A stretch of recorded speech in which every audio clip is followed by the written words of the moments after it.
All right, guys, today I'm not going to give you one, I'm not going to give you two, I'm going to give you 3 ways to invest and make some money in real estate. You better get fired up. All right, guys, this is a really fun video for me because I get a lot of personal friends who know that my passion is investing, whether it's in stocks and bonds or it's in real estate or anything else under the sun, because you can invest in anything, right? I love it. So what I want to give you today are 3 ways to invest in real estate. And this is not meant to be a, hey, this is exactly how you do it video. That's not at all what this is. This is a, let me give you the tip of the iceberg. And if it interests you, then give me a call or send me an email and we'll schedule a time to sit down, because this is the kind of discussion you really can't do this in a video. If you go out and watch, like I could make an in-depth video on one of these that might take 2 or 3 hours.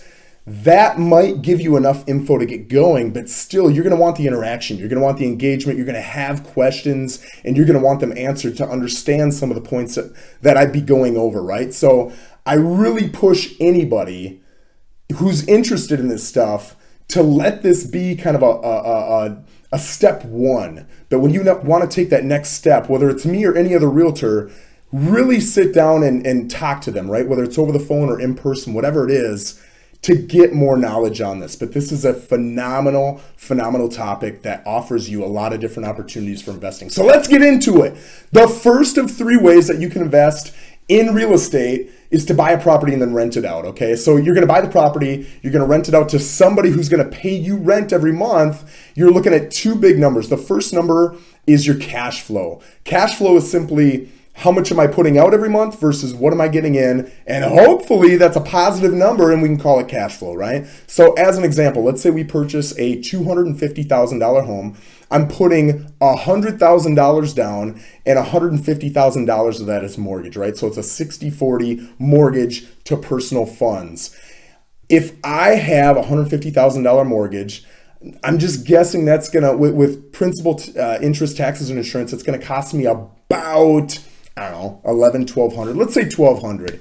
And then you have to look at who's paying for your water heater when it goes out, right? Your roof to be fixed, all those different things. And you can look up in a particular area on a certain style of home, size of home, age of home, what that's gonna cost. But let's just say for simple numbers, it's $300 a month on average. You want to set that number aside whether you have to pay it or not, so that when on month 12 you have a $3,600 issue, you've already got the funds ready. It's not a surprise. You're fully ready for that. But at $300 a month, the $1,200 for the principal, interest, taxes, and insurance, plus the $300 for all of the average repairs per month, you're talking $1,500.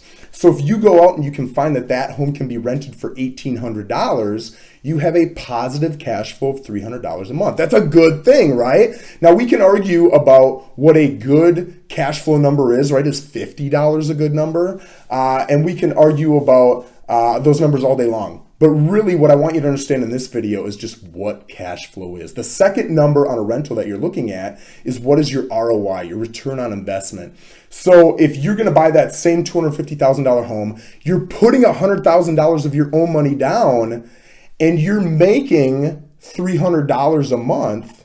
That's $3,600 a year of positive cash flow. So you're excited, right? But when you take that $3,600 and compare it to the $100,000 you put down, you're only making 3.6%. Now you have to take all the tax benefits into consideration, and you have to take the average appreciation that you're probably gonna get on that home into consideration as well. Okay, so it's more than 3.6%, but really what you want to weigh that against, what I weigh it against when I make these decisions is, for me, the easiest investment is the S&P 500 index fund. It's going to go up, it's going to go down, but when you look at any 25, 30-year span, on average it goes up 9 to 11%. So unless we're talking 10% or more, I don't even care about a real estate investment. I don't want to hear about it, or any other investment for that matter. So for me personally, my opinion is unless we're talking about a 10+% ROI, I'm not even questioning it. Let's move to the second way you can make money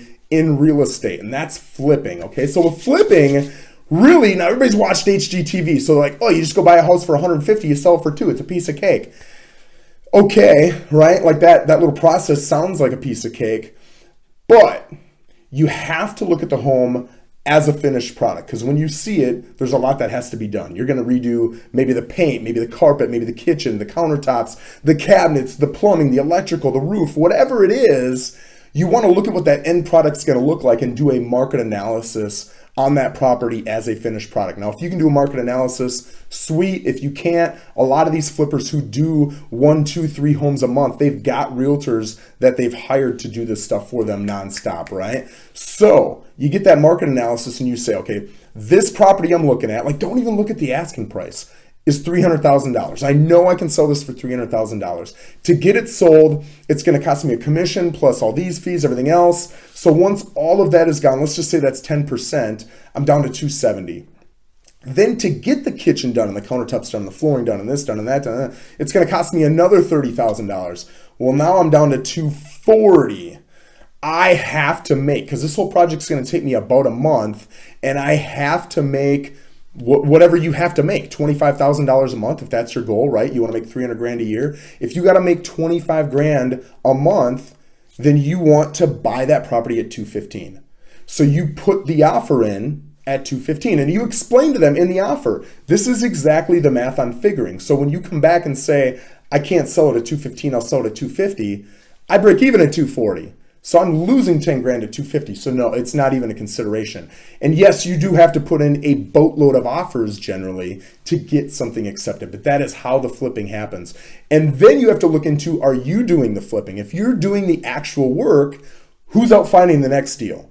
If you're not doing the work, now you have to have a lot of relationships with people who do the work, and you're going to want to know how to build those contracts and set up those agreements. You're going to want to get great recommendations from other people, and you're going to have to be a decision maker, because when that person doesn't show up and they don't do the work that you asked for on time or to the quality that you guys agreed upon initially, you need to be able to get rid of that person and get somebody new in, or you're going to be broke. But flipping, while it is a challenge, I'm telling you, man, it's a moneymaker once you get that process down, okay? So the third way that you can make money in real estate, the last way we're going to talk about, is really the simplest way, but it takes so much time to build it. It is a business. It's not something like you can literally go rent a house out, right? You're the owner, you rent it out. Anybody can do that. Anybody can flip a house. Maybe they make money, maybe they don't, but they can literally flip it, and it's not the biggest challenge in the world. What I'm talking about for the third way is wholesaling. So wholesaling is buying at $1 and selling for $2, right? So what you're going to do is you're going to look at, let's say, a $200,000 property, and you're going to say, okay, this property is worth $200,000 on the normal everyday market. An investor would buy it at, and you have to know this, but let's say 180. If they're going to buy it at 180 and you want to make $10,000, you need to buy it at 170. Then you have to add in, like, I haven't even started talking about closing costs yet, but let's assume that there's no closing costs on this. You want to work that in, but for easy math, you need to buy that property at 170 so that you can sell it at 180, so that guy can do whatever work needed is needed on the property, and then he can sell it at 200, right? So you buy the property at 170 with the option to sell to somebody else. And then you have to, this is the tough part of wholesaling, you have to have a load of people, a list of people who are ready and able and desire to buy as an investor at 180. And you have to know how to communicate it, because they don't want to do the work. They don't want to do the math. When you bring them that offer, you need to say, look, I just bought this property at 170. I want to sell it to you at 180. And if you put $5,000 into it, you can sell it at $200,000 and make 15 grand. Again, I'm not looking at expenses here because I'm trying to make this simple, but you get my point, right? So you have to have that database full of people, and you have to be able to communicate how they're going to make money clearly and quickly. Once you can do that, you can wholesale that home, right? So those are the 3 ways that you can make money in real estate investing. And I love this guy, guys. If you are interested in any of this stuff, you want to talk numbers, I'm a numbers fiend. I love this stuff. So give me a call and I will actually sit down with you. I have built so many, like I'll just sit down and nerd out on my couch one night on all the different things that I'm thinking in my head. So I'm thinking, okay, I want to wholesale property, and I'll build an Excel spreadsheet that has all the equations in it, so you can just punch them in and boom, it gives you the numbers. I've done the same thing with, do I want to rent this house out, or do I want to sell this house that I currently own? Do I want to flip a house? If I do, let me add all the numbers up, and then boom, at the end it gives me exactly what I need to put that purchase agreement in at. All of those little products, if you give me a call and we sit down, I'd be more than happy to make those for you. So it's a one-time experience, and now you've got what you need to get out there and do it on your own. But feel free to call me anytime. All right, thanks a bunch. I appreciate it, and you guys stay fired up.